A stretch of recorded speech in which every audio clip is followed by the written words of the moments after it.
Students, मैं आज आपका फिर वेलकम कर रहा हूँ हमारी बायो की क्लास में। और आपको पता है कि कल की क्लास में मैंने आपको बताया था कि जो कार का धुआं होता है वो एक तरह से हमारी इम्यूनिटी को चोक क्यों करता है, कैसे हमारी इम्यूनिटी को चोक करता है। क्योंकि बेटा जो कार के धुएं के अंदर जो एक केमिकल होता है जिसको बेंजोपायरिन बोलते हैं, ये हमारी बॉडी में इम्यूनोग्लोबुलिन यानी जो एंटीबॉडी होती है आईजीएम का अमाउंट कम कर देता है, जिससे हम पे वायरल अटैक जल्दी होता है। इस करके हमें कार के धुएं से बचना चाहिए।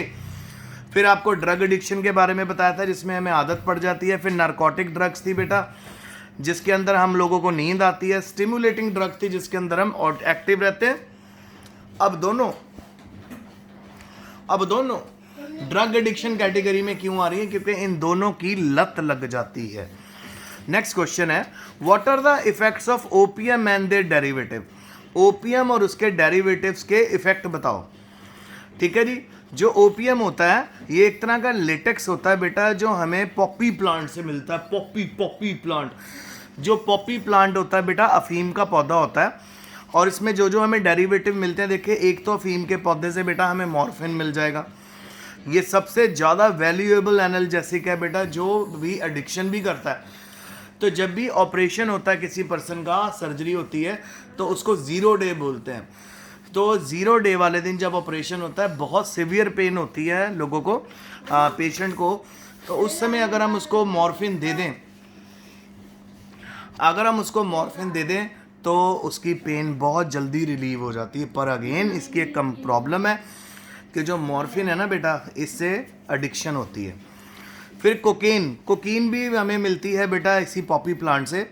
ये भी एक तरह का पेन किलर है। देखो जी, मॉर्फिन भी पेन किलर, कोकीन भी पेन किलर। पर जो सबसे स्ट्रॉन्गेस्ट पेन किलर दुनिया में है वो आज की डेट में मॉर्फिन ही है। ठीक है। और ये एडिक्शन नहीं कॉज करता, ये मेडिसिन में इस्तेमाल किया जाता है। अब ओपीएम के इफेक्ट क्या क्या है? एक तो जी ये क्या करता है, रेस्पिरेटरी और कार्डियोवैस्कुलर एक्टिविटी कम कर देता है। ठीक है, यानी हमारी रेस्पिरेशन को स्लो कर देता है, हमारे हार्ट बीट को स्लो कर देता है। तो पर्सन को ना कंटिन्यूसली नींद और रिलैक्सेशन मिलनी शुरू हो जाती है। अगर हम इसकी ओवरडोज ले लें तो बंदे की रेस्पिरेशन भी रुक सकती है और फाइनली वो उसकी डेथ भी हो सकती है। आपकी नॉलेज के लिए, अगर 2 या 3 मिनट तक ब्रेन को ऑक्सीजन ना मिले तो आपको चक्कर आने लग जाते हैं और आपकी डेथ भी हो सकती है। विदिन 3 और 4 minutes of oxygen cut out जो हमारा ब्रेन है वो डाई आउट हो जाता है। It reduces visual accuracy. और अगर आपने इन दोनों में से कोई भी ड्रग ली हुई है, यानी ओपीएम की कोई भी डेरिवेटिव की ड्रग आपने ली है, डेरिवेटिव का मतलब होता है बेटा उससे जो फर्दर सब्सटेंस ऑब्टेन होता है, जैसे मॉर्फिन और कोकेन। अगर आपने फर्दर ड्रग ली हुई है तो आपको दिखने में भी प्रॉब्लम आएगी, आप एक्यूरेटली नहीं देख पाओगे। नेक्स्ट है जी, जो डायमीटर होता है प्यूपिल का वो भी रिड्यूस हो जाता है, वो भी कम हो जाता है। ठीक है।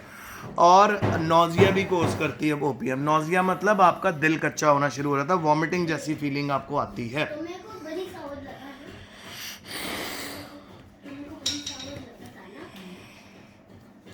चलें आगे।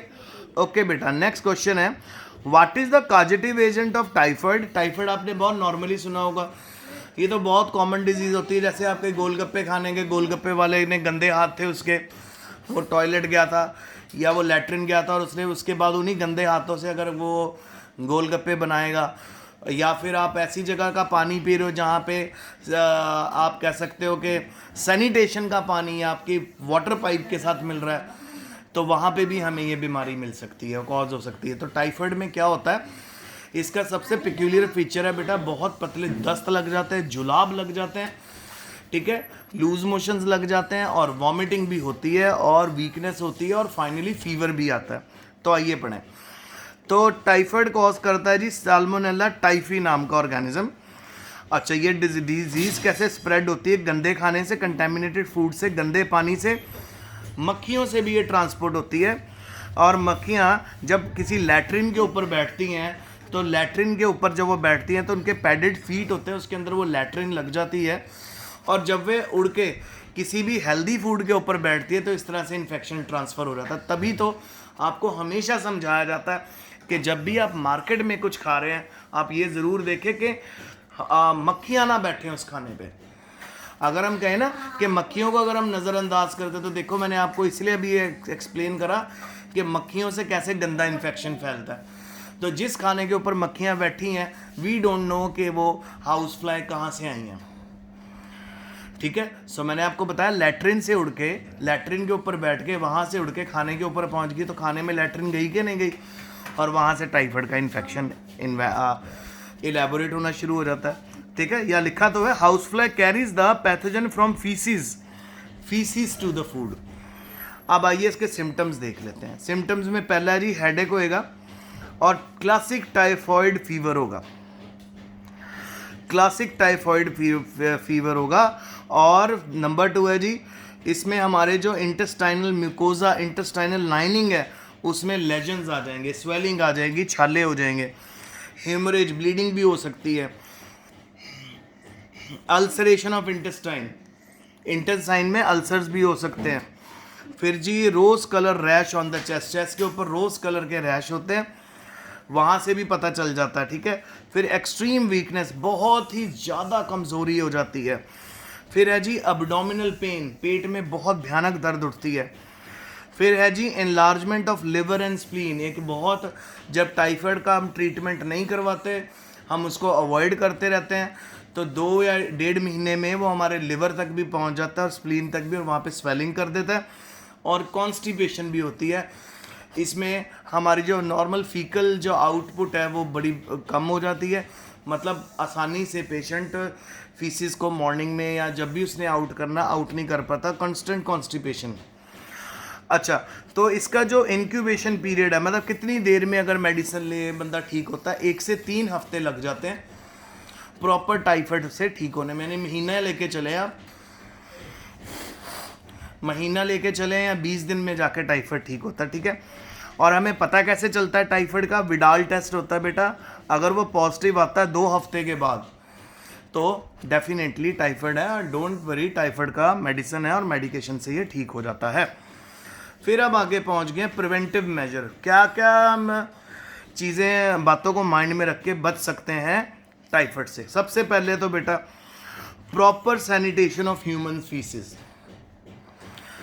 बड़ी बड़ी सिटीज़ में यही देखा जाता है कि वहाँ पे बेटा जगह की कमी और बहुत ज़्यादा कॉम्प्लेक्सिटी के कारण जो वाटर पाइप है वो सैनिटेशन पाइप के साथ साथ चलती है। तो कई जगहों पे बाय चांस अगर वाटर पाइप का पानी सैनिटेशन की पाइप से मिल जाता तो सारी फीसिस पानी में मिल गई, और अगर वो वाला पानी पिएंगे तो बेटा आपको पता ही है क्या होना है, गंदा इन्फेक्शन, दैट इज़ टाइफाइड। ठीक है, तो अगर प्रॉपर सैनिटेशन है, प्रॉपर गटर बने हुए हैं, प्रॉपर पाइप्स बनी हुई हैं जो वाटर पाइप से बिल्कुल लिंक नहीं होती हैं, उनके पास से नहीं गुजरती, तो भी हम बच सकते हैं। Number 2, screening of water and food resources continuously. जो म्यूनिसिपल कॉरपोरेशन है उसको जगह जगह जाके पानी के सैंपल लेने चाहिए, खासकर उन टैंकीज़ में से सैंपल लेने चाहिए जहाँ पे रोज़ हज़ारों लाखों लोग पानी पीते हैं। तो जब अगर इन बातों को ध्यान में रखा जाएगा, प्रॉपर स्क्रीनिंग होगी पानी की, और फूड इंस्पेक्टर्स प्रॉपर चेक करेंगे कि जो बाज़ार में खाने का सामान बिक रहा है उसमें टाइफाइड नहीं है या वो गंदी तरीके से नहीं बनाया हुआ, तो डेफिनेटली इससे बचा जा सकता है। फिर है जी TAB vaccine, provides immunity for 3 years, 3 साल के लिए,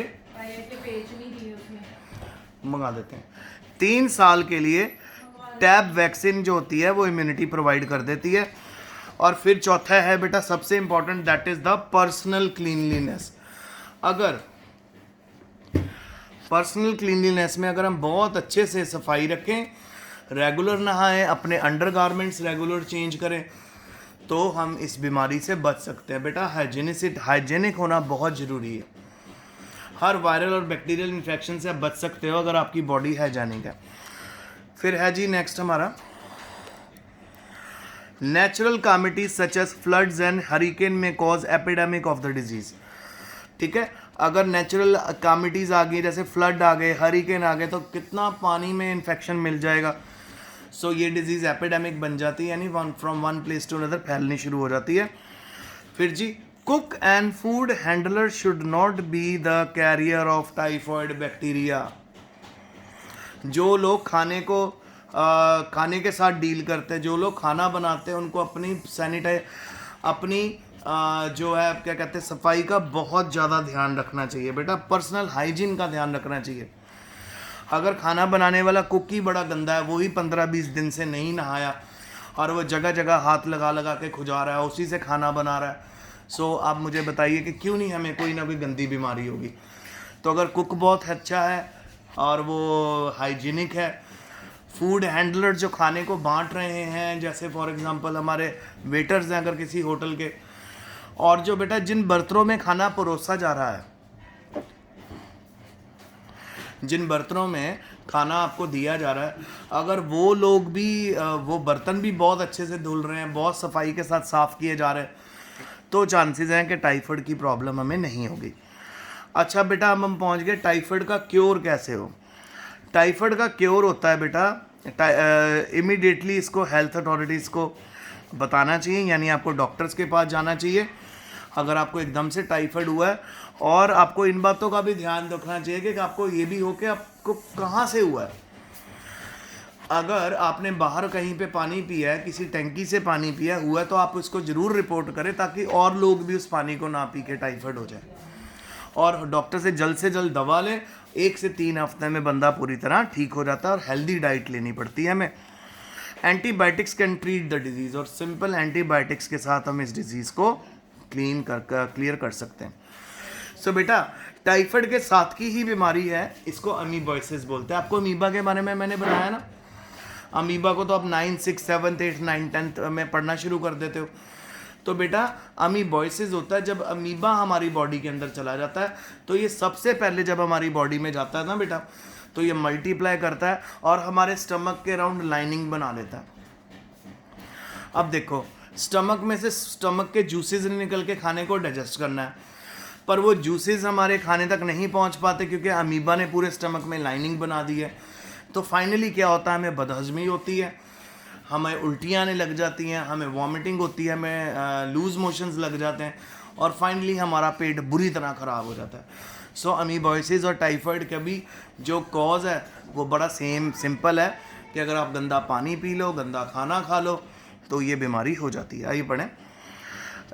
सो intestinal endoparasite protozoan of man Entamoeba histolytica से होता है, ठीक है। तो ये हमारे इंटेस्टाइन में ज़्यादा रहना पसंद करता है, और वहाँ पे ये हमारे लार्ज इंटेस्टाइन में बहुत ज़्यादा अमाउंट में मिलता है, और स्मॉल इंटेस्टाइन में भी आपको मिलेगा, और हमारे लिवर में भी स्प्रेड हो सकता है, लंग्स और ब्रेन में भी। अगर हमें अमीबॉइसिस हो गया और अगर हम इसकी ट्रीटमेंट ना लें, तो बेटा ये बीमारी धीरे धीरे और फैलनी शुरू हो जाती है, और ये ब्रेन और लिवर में भी चली जाती है और बंदे की डेथ भी कॉज कर सकती है।